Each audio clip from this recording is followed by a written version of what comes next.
यह एक बहुत ही प्राचीन कहानी है। एक गांव में एक लड़का रहता था जो कि बहुत ही महत्वाकांक्षी था। उसे अपने जीवन में बहुत बड़े बड़े काम करने थे। इसी कारण गांव के सभी लोग उसे बहुत पसंद भी करते थे और उसकी बहुत तारीफ भी करते थे, क्योंकि वह बहुत ही ज़्यादा मजबूत, मेहनती और बुद्धिमान भी था। उसकी मेहनत और लगन को देखकर सभी गांव वालों को यही लगता था कि यह लड़का जरूर एक दिन कुछ बड़ा करेगा, हमारे गांव के हालात ठीक करेगा, हमारे गांव को आगे लेकर जाएगा। और उस जवान लड़के को भी यह विश्वास था कि वह जो चाहे बन सकता है। इसीलिए वह हमेशा चौड़ा होकर चलता था, पूरे आत्मविश्वास के साथ। उसकी आंखों में हमेशा जोश और आत्मविश्वास दिखाई पड़ता था। और यह आत्मविश्वास ऐसे ही नहीं आया था। इस आत्मविश्वास के पीछे थी उसकी कड़ी मेहनत, क्योंकि वह घंटों घंटों तक तलवारबाजी सीखता रहता था, तलवारबाजी का कड़ा अभ्यास करता रहता था, जिसकी वजह से उसका शरीर बहुत ही मजबूत और शक्तिशाली बन चुका था। ऐसे ही कई बार जब वो तलवारबाजी करके घर वापस आ रहा होता था तो रास्ते में कई सारी लड़कियां उसे देखकर मुस्कुराती थी और बदले में वह भी उन्हें देखकर मुस्कुरा देता था। वह उनमें से एक लड़की को पसंद भी करता था, लेकिन फिर भी वह उन पर ज़्यादा ध्यान नहीं देता था। वह वापस से अपने घर आकर अपनी तलवार की धार को तेज करने में लग जाता और फिर उसे लेकर तलवारबाजी का अभ्यास करता। ऐसे ही वो रात में और भी ऐसे कई सारे काम करता जो उसे एक अच्छा तलवारबाज बनाने में उसकी मदद करते थे। अब यही उसका नियम बन चुका था। ऐसे ही एक अंधेरी रात को वह लालटेन जलाकर अपनी तलवार को तेज कर रहा था।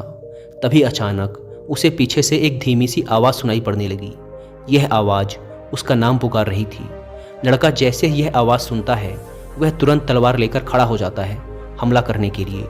लेकिन जैसे ही वह मुड़ता है वह देखता है कि वहाँ पर कोई इंसान नहीं है, बल्कि सफ़ेद और लाल रंग की कोई चीज़ हवा में उड़ रही होती है। यह सफ़ेद और लाल रंग की उड़ने वाली चीज़ एक आत्मा होती है, जिसे आप भूत भी कह सकते हैं। यह आत्मा देखने में बड़ी अजीब थी, क्योंकि ना तो यह स्त्री जैसी लग रही थी और ना ही पुरुष जैसी, ना ही खुश ना ही उदास। बड़े ही अजीब हाव भाव के साथ वह हवा में उड़ रही थी और उड़ते उड़ते ही वह बोलती है, मैं दिखाने वाली आत्मा हूँ। उस लड़के को यह बात समझ नहीं आती, लेकिन वह डरता भी नहीं है और तलवार उठाकर पूछता है, तुम कौन हो और तुम्हें क्या चाहिए? आत्मा कहती है, मुझे कुछ नहीं चाहिए, मैं बस तुम्हें अपनी ताकत दिखाना चाहती हूँ। मैं दिखाने वाली आत्मा हूँ। मैं तुम्हें वो सब कुछ दिखा सकती हूँ जो तुम देखना चाहते हो। आत्मा की यह बात सुनकर लड़के को थोड़ा आश्चर्य होता है, पर क्योंकि यह इतनी अजीब घटना घट रही थी इसीलिए उसने थोड़ा उत्साहित होकर आत्मा से पूछा, क्या तुम मुझे कुछ भी दिखा सकती हो? तो ठीक है, तुम मुझे इस दुनिया की सबसे महंगी तलवार दिखाओ जो सोने और हीरे जवाहरातों से बनी है। यह सुनते ही वह आत्मा फूंक मारकर एक छोटा सा बादल बनाती है, जिसके अंदर उस लड़के को वह चमकदार तलवार दिखाई देने लगती है जो पूरी तरह से सोने से बनी थी और उस पर हीरे जवाहरात जड़े हुए थे, जिसे हाथ में लेकर एक योद्धा तलवारबाजी का अभ्यास कर रहा था। यह दृश्य थोड़ी देर तक रहता है और फिर गायब हो जाता है। लेकिन यह सब देखकर वह लड़का बहुत खुश हो जाता है और सोचता है, यह तो सच में बहुत ही मज़ेदार और काम की आत्मा है। उसके दिमाग में एक विचार और आता है जो किसी भी नौजवान लड़के के दिमाग में आमतौर पर आता है। वह मुस्कुराते हुए बोलता है, अब तुम एक काम करो, मुझे इस दुनिया की सबसे खूबसूरत लड़की दिखाओ। वह जैसे ही यह बोलता है उसके सामने फिर एक बादल बन जाता है, जिसके अंदर एक बहुत ही खूबसूरत लड़की प्रकट हो जाती है। इतनी खूबसूरत लड़की जितना उसने आज तक अपने सपने में भी नहीं सोचा होता है। उस लड़की के लंबे काले बाल होते हैं, बड़ी और गहरी नीली आंखें होती हैं, सुंदर सा चेहरा और एक बहुत ही आकर्षक सा शरीर होता है, जिसे देखकर वह जवान लड़का एकदम जम सा जाता है, या ये कहो कि उसकी आंखें फटी की फटी रह जाती हैं। वह अगले कुछ मिनटों तक उस लड़की को ही एकटक देखता रहता है। फिर अचानक वह तस्वीर और वह बादल उसकी आंखों के सामने से गायब हो जाते हैं, जिससे उस लड़के को बहुत बुरा महसूस होता है। थोड़ी देर बाद वह लड़का अपने होश में वापस आता है और उस आत्मा से कहता है कि तुम एक काम करो, अब मुझे इस दुनिया का सबसे ताकतवर योद्धा दिखाओ। यह सुनते ही वह आत्मा फिर से एक बादल बनाती है, जिस पर एक बहुत ही ताकतवर योद्धा की तस्वीर उभर कर आती है। वह योद्धा देखने में बहुत ही लंबा चौड़ा, शक्तिशाली और खतरनाक लग रहा था, जो कि एक एक करके सभी दूसरे योद्धाओं को मार रहा था।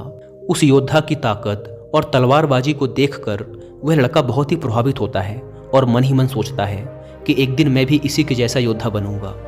अब ये सब चीज़ें देखने के बाद वह लड़का उस आत्मा से बोलता है, बस अब बहुत हो गया, मैंने बहुत सारी चीज़ें देख ली हैं, अब तुम यहाँ से जा सकती हो। यह बोलने के बाद लड़का वापिस से अपनी तलवार की धार को तेज करने में लग जाता है और अपने काम में व्यस्त हो जाता है। वह आत्मा लड़के की बात का जवाब देते हुए बोलती है, ठीक है, अगर तुम्हें अभी कुछ और नहीं देखना तो अभी के लिए मैं तुम्हारे घर से जा रही हूँ, लेकिन अगर कभी तुम्हारा मन करे कुछ देखने का तो तुम अपने घर के पीछे वाले जंगल में आ जाना। मैं तुम्हें वहाँ वो सारी चीज़ें दिखा दूंगी जो तुम देखना चाहोगे। आत्मा की इस बात पर वह जवान लड़का कुछ खास ध्यान नहीं देता और अपनी तलवार को तेज करने के काम में लगा रहता है। अब जैसे जैसे हफ्ते गुजरते हैं, बीच बीच में उस लड़के को उन सभी चीज़ों की याद आती है जो उसने देखा होता है। इसीलिए कई बार वह लड़का अपने घर के पीछे वाले जंगल में जाता है, उस आत्मा को देखता है और वापस घर आ जाता है। लेकिन एक दिन तलवारबाजी के अभ्यास के बाद जब वह लड़का बहुत थका हुआ होता है तो सोचता है कि चलो आज देख ही लेता हूँ। वह उस आत्मा के पास जाता है और अपनी तरह तरह की इच्छाएं बताना शुरू कर देता है। वह कभी दुनिया की सबसे खूबसूरत जगहों को देखता है, अलग अलग मौसम को देखता है, उसके कुछ दोस्त जो अब उसके साथ नहीं हैं उनको देखता है, और यहाँ तक कि कई बार कई सारी खूबसूरत लड़कियों को देखता है अलग अलग चीज़ों में। इस तरीके से हफ्ते महीनों बदल जाते हैं और कुछ ही महीनों बाद इस लड़के में बदलाव आने लगता है। जहाँ पहले ये लड़का घंटों घंटों तक तलवारबाजी का अभ्यास करता था, अब वह रोज 1 घंटा पहले ही घर वापस आने लगा था। कुछ दिनों बाद उसने उस आत्मा को भी अपने घर में ही बुला लिया था, जिसके बाद से वो आराम से जब चाहे और जितना चाहे चीज़ों को देख सकता था।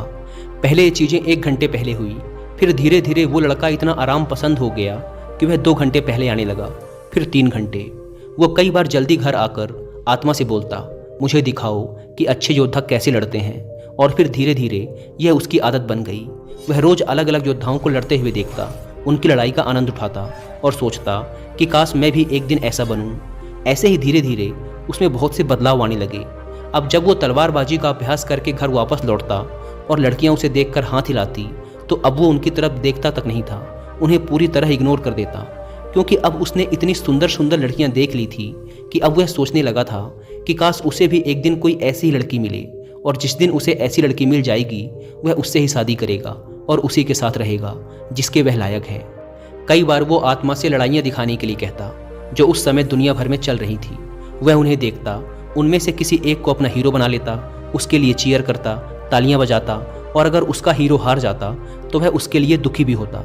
उसके बाद वह किसी दूसरे को अपना हीरो बना लेता, उसकी लड़ाई देखता और उसके लिए चीयर करता। अब ये सब चीज़ें करने में उसे बड़ा आनंद आने लगा था। उसे इतना मज़ा आने लगा था कि अब उसने अपने तलवारबाजी के अभ्यास का समय एकदम ना के बराबर कर दिया था, और अब तो वो घर आकर अपनी तलवार को धार भी कभी कभार ही देता था। और कुछ महीने बाद तो उसने अपनी तलवार को तेज करना पूरी तरह से छोड़ ही दिया। कई साल बीत गए और उसकी तलवार ऐसे की ऐसे ही पड़ी रही, जिसमें धीरे धीरे जंग लगने लगी, लेकिन उसे कोई फर्क नहीं पड़ रहा था, क्योंकि उसे मज़ा आ रहा था। वो जो चाहे जब चाहे देख सकता था और खुश हो सकता था। लेकिन जैसे जैसे समय बीतता गया, ऐसा नहीं था कि उसे सिर्फ मज़ा ही आ रहा था। अब धीरे धीरे उसे दूसरे बड़े योद्धाओं से जलन भी महसूस होने लगी थी, क्योंकि वो उनको देखता और फिर अपने आप को देखता तो उसे बहुत दुख होता, क्योंकि अब वह बहुत कमज़ोर हो चुका था जबकि दूसरे बहुत ताकतवर थे। एक समय बाद उसे ऐसा लगने लगा कि अब वह कभी एक महान योद्धा बन ही नहीं सकता, और दूसरे जो बन रहे हैं वो उससे अलग हैं, उनमें कुछ खास बात है, उनके पास ऐसी बहुत सारी चीज़ें हैं जो उसके पास नहीं हैं, इसीलिए वो कभी एक अच्छा योद्धा बन ही नहीं पाएगा। तो अब तक वो जिन लोगों को अपना हीरो मानता था उनसे ही ईर्ष्या करने लगा, उन्हें गाली देने लगा, उनमें कमियां निकालने लगा। यहाँ तक कि अब अगर वो कभी दौड़ने भी जाता तो अच्छे से दौड़ भी नहीं पाता था। उसका शरीर बहुत भारी हो चुका था, उसे अपनी तलवार और ढाल का वजन भी भारी लगने लगा था। उसकी फुर्ती, चपलता और तलवारबाजी का कौशल भी खत्म होने लगा था। ऐसे ही कुछ साल और बीत गए और अब उस लड़के ने अपने बड़े बड़े सपनों को छोड़ दिया। अब उसे योद्धा नहीं बनना था। अब वह सिर्फ उस आत्मा की सहायता से बार बार कोई न कोई युद्ध देखता और उनमें ही जंग लड़ने की कोशिश करता। यहाँ तक कि अब वो 30 साल से भी ऊपर का हो चुका था, अकेला, अपने जीवन से परेशान, लक्ष्यहीन, और उसके जीवन में कुछ अच्छा था भी नहीं। एक रात जब वह अपने कमरे में बैठा हुआ था और जैसे ही रात के 12 बजे तो कोने में वह जो आत्मा बैठी हुई थी वह अचानक जोर जोर से हंसने लगी। उस आदमी ने उसे देखा और चौंक गया। पिछले 10 सालों में आज तक उस आत्मा ने अपनी कोई भी भावना प्रकट नहीं की थी। वह बस एक गुलाम की तरह चुपचाप उसकी हर एक बात मानती चली आ रही थी, लेकिन आज वो हंस रही थी। और आज 10 साल बाद उसने कुछ ऐसा कहा जिसे सुनकर वह आदमी एकदम हक्का बक्का रह गया। उस आत्मा ने कहा, अब मेरा काम यहाँ खत्म हो चुका है, मेरा मकसद पूरा हो गया। डरे सहमे उस आदमी ने पूछा, यह तुम क्या कह रही हो? यह सुन वह आत्मा फिर जोर से हंसने लगी और कहा, अब मुझे वो रहस्य बता ही देना चाहिए जिसे पिछले 10 सालों से मैंने तुमसे छुपा कर रखा था। असल में मैं एक शैतान हूँ, मैं इस दुनिया की सभी बुराइयों की जड़ हूँ। आज रात इस गांव में एक राक्षस हमला करेगा और भविष्यवाणी में यह बताया गया था कि तुम उसी राक्षस को हराने के लिए पैदा हुए थे। तुम इस दुनिया के सबसे महान योद्धाओं में से एक बन सकते थे। तुम हमारी बुराइयों को खत्म करने वाले योद्धा थे, लेकिन अब बहुत देर हो चुकी है। अब तुम कुछ नहीं कर सकते। अब हम इस गांव में भयंकर तबाही मचाएंगे और जितनी भी अच्छी आत्माएं हैं हम उन सबको अपने साथ लेकर जाएंगे। ये सब सुनकर उस आदमी के होश उड़ जाते हैं, लेकिन फिर भी चौंका हुआ वह आदमी पूछता है, पर तुमने 10 साल तक इंतजार क्यों किया? तुम तो 10 साल पहले ही मुझे मार सकती थी। तब आत्मा ने कहा, देखो, भविष्यवाणी में यह भी बताया गया था कि तुम्हें इस दुनिया का कोई भी राक्षस, कोई भी शैतान, कोई भी योद्धा हरा नहीं सकता था, और मैं तो बस एक छोटी सी आत्मा हूँ। मैं तो तुम्हें छू भी नहीं सकती थी, लेकिन अगर तुम्हें कोई हरा सकता था तो वो तुम खुद थे। इसीलिए मैंने तुमसे लड़ने की बजाय तुम्हें धीरे धीरे जहर दिया, तुम्हें ऐसी ऐसी फैंटेसी दिखाई, ऐसी ऐसी चीज़ें तुम्हारे साथ करी जिससे तुम अपने लक्ष्य से भटक गए और धीरे धीरे कमज़ोर होते चले गए। आज तुम इतने कमज़ोर आदमी बन चुके हो जो ना तो अपनी रक्षा कर सकता है और ना ही इस गाँव की। यह सुनते ही उस आदमी का दिमाग एकदम हिल गया। उसे जोर का सदमा लगा, उसके पेट में दर्द चालू हो गया, इतना दर्द कि वह वहीं ज़मीन पर गिर पड़ा। पर फिर धीरे धीरे दर्द में कराहते हुए उसने कहा कि क्या उन खूबसूरत लड़कियों को मैं फिर से एक बार देख सकता हूँ? इस पर उस शैतानी आत्मा ने हंसते हुए कहा, हाँ, हमेशा, लेकिन सपनों में। दोस्तों, ये कहानी पूरी तरह से हमारे आज के समय में भी फिट बैठती है, और अब तक आपने समझ भी लिया होगा कि आज के समय में हमारे लिए वो शैतान, वो डेविल कौन है। Internet, social media, porn, drugs और ऐसे बहुत से एडिक्शन जो आज की यंग जनरेशन को लगातार वीक और पर्पसलेस बनाते जा रहे हैं। हर एक इंसान जिसने अपने बचपन में कुछ सपने देखे थे वो उन सपनों को काफ़ी हद तक पूरा कर सकता है, लेकिन जैसे जैसे वह बड़ा हुआ उसे आराम की लत लग गई, बिना मेहनत के चीज़ों को पाने की आदत पड़ गई, काम को टालना उसकी आदत बन गई। उसने ऐसे ऐसे एडिक्शन पाल लिए जिसने उसे उसके लक्ष्य से भटका दिया। इसीलिए वह बड़ा तो हुआ, लेकिन उसके सपने छोटे होते गए और अंततः उसने अपने ड्रीम्स को गिव अप कर दिया। आज के समय में इंसान का जीवन इतना आसान हो गया है जितना पहले कभी नहीं था। आज वह इंटरनेट के थ्रू जो चाहे जब चाहे देख सकता है और खुश हो सकता है। उसे इसके लिए कोई मेहनत नहीं करनी पड़ती। आजकल डेली नीड्स की चीज़ें भी बहुत ही आसानी से उपलब्ध हैं, जिसके लिए पहले इंसान को काफ़ी शारीरिक मेहनत करनी पड़ती थी। आज का मैन जो वो बनना चाहता है उस काम को और उसके रिजल्ट को इंटरनेट पर बड़ी ही आसानी से देख सकता है और खुश हो सकता है, जिससे उसके दिमाग को सस्ता डोपामिन मिल जाता है। अब क्योंकि दिमाग को उस रिजल्ट का डोपामिन मिल चुका है, इसीलिए वो उस इंसान को उस रिजल्ट को रियल लाइफ में हासिल करने के लिए पुश नहीं करता।